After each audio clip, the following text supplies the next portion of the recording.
के एपिसोड की शुरुआत होती है और हमें दिखाया जाता है कि एक जगह पर जहाँ सेट पे वो दोनों आ चुके होते हैं, जिसके बाद भी हमें मार्श का सीन दिखाया जाता है, जो कि क्या सोच रहे होते हैं कि पता नहीं ये मुझे कब चाय देगी। वो इंतज़ार कर रहे होते हैं कि हम खाए तो चाय नहीं दे रही। वो कहते हैं कि पता नहीं ये कब देगी, काफ़ी ज़्यादा वक़्त गुज़र चुका है, मुझे नहीं लगता कि इसका कोई इरादा है मुझे चाय देने का। और फिर से उसकी तरफ देखना शुरू कर देते हैं। और जब वो उनके सब्र का बाँध से टूट जाता है, तो वो खुद ही अपनी पाव का इस्तेमाल करते हुए चाय को बनाना शुरू कर देते हैं। जहाँ पर वो उसे टी पॉट उठाते हुए कप के बीच वाइन को डालना शुरू कर देते हैं, जिसे देखने पर सिस्टर ज़ाओ काफ़ी ज़्यादा हैरान हो जाती है। वो कहती है कि मुझे भी ये टेक्नीक सीखनी है, क्या आप मुझे ये टेक्नीक सिखाएँ? और अपने मन में कहती है कि ये आदमी मुकम्मल तौर पर मिस्ट्री से भरा पड़ा है और इसके पास ऐसी कमाल-कमाल की चीज़ें ताकतें हैं जिसकी असल सोच नहीं। जैसा कि आप सब लोगों को मालूम है कि मैंने कुछ दिनों पहले ही अपनी 200 से भी ज़्यादा वीडियो डिलीट की हैं, जिसकी वजह से मेरे चैनल की ग्रोथ अचानक से रुक गई है, लेकिन कुछ लोग इसको मज़ीद नीचे गिरा रहे हैं। मैं सबसे पहले आपसे गुज़ारिश करता हूँ कि कोई भी अगर मुझे सब्सक्राइब करे, तो अनसब्सक्राइब ना करे। अगर उसे अनसब्सक्राइब करना है, तो मेरा भाई वो मुझे सब्सक्राइब ना करे, क्योंकि इसकी वजह से सारे के सारे मेरे व्यूज़ भी नहीं कम होते जा रहे हैं। लगातार मेरा जो से ये लेवल है, ये नीचे गिरता जा रहा है। ये देखें, ये सारा का सारा इससे अच्छा खासा ऊपर जा रहा है, जब से ये मैंने अपनी वीडियो डिलीट की है, ये नीचे जाना शुरू कर दिया है। जैसे मेरा वॉच टाइम ऊपर जा रहा था, ये फ़ौरन से नीचे गिरना शुरू हो गया है। वो मेरे सब्सक्राइबर भी ऊपर नीचे जा रहे थे, फ़ौरन से नीचे गिरने शुरू हो गए। तो मेहरबानी करके भाई मुझ पे एहसान करो कि मुझे ना सब्सक्राइब या फिर ना करो, या फिर तो अगर सब्सक्राइब कर लिया तो फिर अनसब्सक्राइब ना करो। कहती है कि इसके पास इतनी ज़्यादा कमाल-कमाल की पावर है कि कोई इसके बारे में सोच भी अंदाज़ा तक नहीं लगा सकता। ना जाने ये अपने अंदर कितने सारे सीक्रेट को छुपा के बैठा हुआ है। वो कहती है कि आप इसको कंट्रोल कैसे कर पा रहे हैं? जिसके बाद कि हमें दिखाया मार्शल जनरल को वो कहता है कि बस समझो कि ये भी एक सोड ही है और इसको एक सोड की तरह ट्रीट करो। और जैसे तुम अपनी पावर को इस टी पोट के अंदर डालोगे, जिस तरह तुम सोड को इस्तेमाल करती हो, तो फिर कुछ ऐसे तरीके का तुम्हें देखने को मिलेगा जिस तरह तुम अपनी सोड को फ्राई कर सकते हो, तो इसी तरह के अंदर तुम दूसरी चीज़ों को भी अपनी पावर से कंट्रोल कर सकोगे। वो कहते हैं कि इसी तरीके के साथ अगर हम अपनी स्पिरिचुअल पावर का इस्तेमाल करेंगे, तो हम किसी भी चीज़ को कंट्रोल कर सकते हैं। यहाँ तक कि अगर मैं चाहूँ तो किसी पहाड़ तक को भी कंट्रोल कर सकता हूँ बहुत आराम से।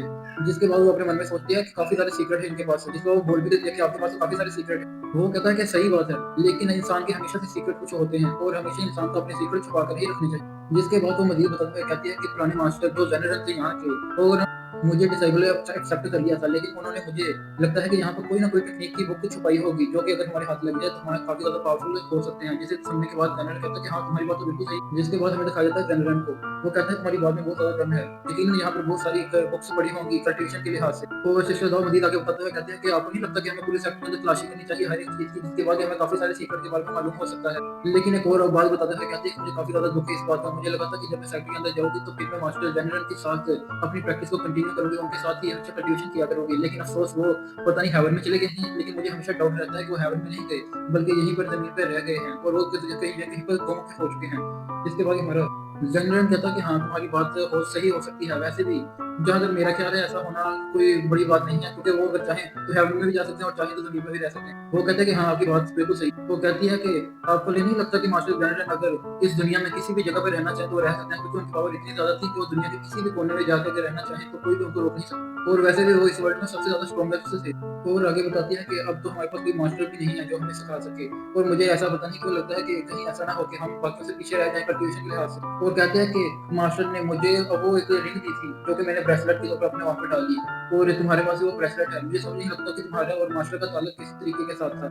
और कहती है कि जब भी मैं अपनी आँखें बंद करती हूँ, यहाँ पर साँस लेते हुए, मुझे ऐसा लगता है कि वो मेरे साथ ही हैं। और हमारे ज़ैनब से पूछती है कि क्या वाक़ई में इस दुनिया में ऐसा कोई था जो उनको हार ना पहुँचा सकता? वो कहता है कि मुझे याद नहीं है ठीक से कि वो उनको कोई हार पहुँचा सकता या था कि नहीं, लेकिन उनकी पावर तो तुम जैसे कह रहे हो, उनकी पावर किस लिहाज से तो ऐसी होती है कि वो बहुत ज़्यादा पावरफुल, एज़ ऑलवेज़ वो हमेशा की तरह वो एक बहाना ही मार रहा है कि वो पावरफुल था कि नहीं। जिसके बाद मास्टर ज़ैनब दोबारा से चाय पीना शुरू कर देता है और कहता है कि तुम्हें नहीं लगता कि तुम खुद ही चाहती थी कि तुम यहाँ पर आओ और यहाँ पर आके कल्टीवेशन करो?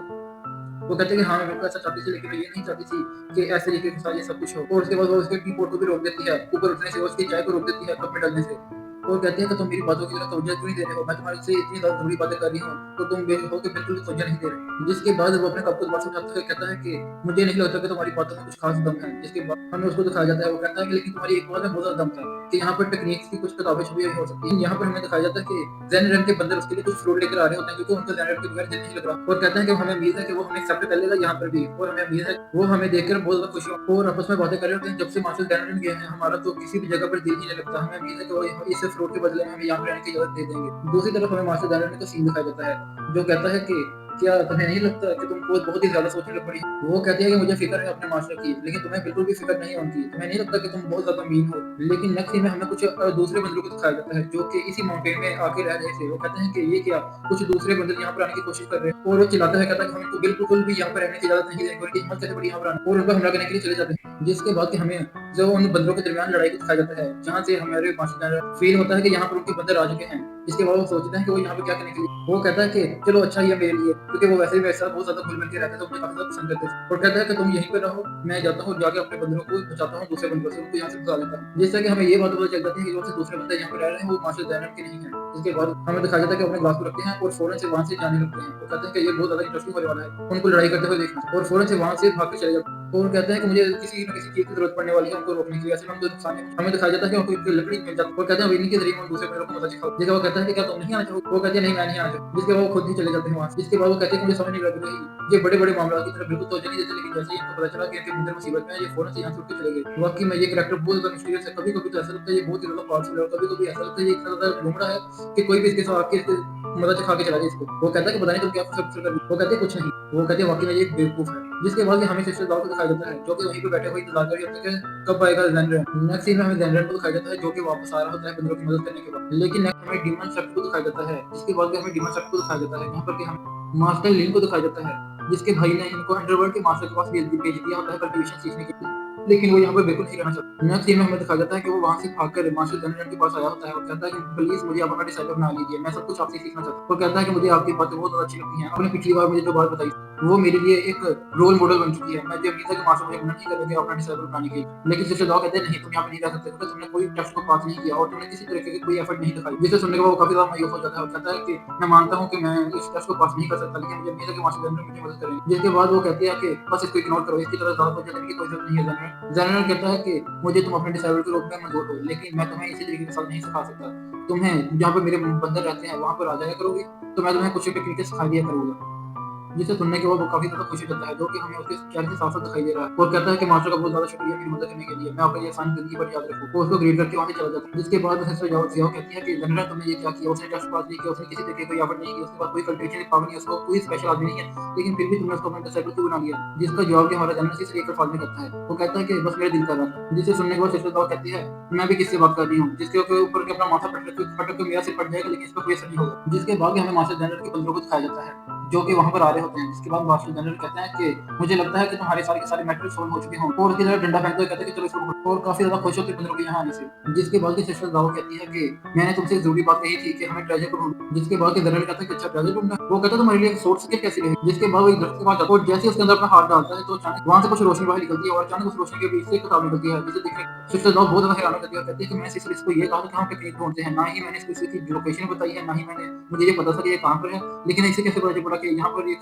टेक्निक छुपी हुई है। जिसके बाद कि वो उसके ऊपर पड़ता हुआ नाम को देखने के बाद कहते हैं ये तो बहुत ज़्यादा कमाल की टेक्निक है, ये तो 9 थंडर शॉट टेक्निक है। वो कहते हैं इतनी ज़्यादा कमाल की टेक्निक यहाँ पे छुपा के रखी हुई थी, इसको तो किसी बहुत ज़्यादा सिक्योरिटी वाली जगह पे रखना चाहिए था, लेकिन ये तो एक मामूली से पेड़ के अंदर छुपा के रखी गई थी। जिसके बाद वो फौरन से उसको पढ़ना शुरू कर देती है। जिसके बाद कि वो सोचती है कि मुझे लगता है कि मुझे इसका इस्तेमाल करना चाहिए अपनी कल्टीवेशन को बढ़ाने के लिए, लेकिन आप समझ नहीं रहे कि किसका इस्तेमाल करना चाहिए, ज़ेनरेन का इस्तेमाल करना चाहिए। जिसके बाद कहते हैं इसको इतना नशा करा दोगे कि ये अपने मुँह से कुछ ना कुछ तो उगल ही दे। जिसके बाद वो टी पॉट का इस्तेमाल कर कप में चाय डालना शुरू कर देती है। तो वो कहते हैं कि मास्टर ज़ेनरेन क्या आप चाय पीना पसंद करते हैं? और उसमें चाय डाल देती है और उसे पकड़ाते हुए कहती है कि ये रही आपकी चाय और कहती है कि मुझे जल्दी से इसको जैसे-जैसे ये नशे में जाता जाएगा इसे सच उगलवाने होंगे। लेकिन हमें दिखाया जाता है कि जैसे ही वो मास्टर जनरल उस चाय को पी लेता है और सिस्टर लाओ की हिम्मत ही नहीं पड़ी होती, तो वो मास्टर जनरल के सामने एक लफ्ज़ भी बोल सकती और कहती है कि मेरी आवाज़ क्यों नहीं निकल रही? जिसके वो कहते हैं बेवकूफ़ लड़की तेरी आवाज़ क्यों नहीं निकल रही? मुझे इन्वेस्टिगेट करना है मास्टर जनरल और उस डेविल के दस के बारे में। जिसके बाद कि मास्टर जनरल उसको सोचते हुए उसे देख कर कहते हैं कि तुम क्या पूछना चाहती हो मुझसे? वो कहते हैं कि बस मैं ये जानना चाहती हूँ कि आखिर इस सेक्टर में चल क्या रहा है? मेरे कुछ समझ में नहीं आ रहा। जिसके बाद मास्टर जनरल कहता है क्या बोल रही है? आखिर तुम पूछना क्या चाहती हो? वो कहते हैं कि मेरे दिल के अंदर बहुत सारे राज़ हैं और बहुत सारे जो ख़्यालात हैं मुझे वो हमेशा तंग करते रहते हैं कि क्या मसला है इस सेक्टर का? आखिर मास्टर जनरल के साथ क्या हो? वो कहता है अच्छा ऐसी बात है क्या? जिसके बाद वो उससे पूछता है कि तुम इसके बारे में क्या सोचती हो? और तुम इसके बारे में क्यों सोचती हो इतना ज़्यादा? जिसके बाद कि वो कहते हैं कि मुझे ऐसा लगता है कि मास्टर जनरल हेवन में जाने में नाकाम रहे हैं और वो ज़मीन में ही आगे किसी जगह पे छुपे हुए हैं। वो कहते हैं मुझे लेकिन समझ नहीं आ रहा कि उन्हें छुपने की ज़रूरत क्या है?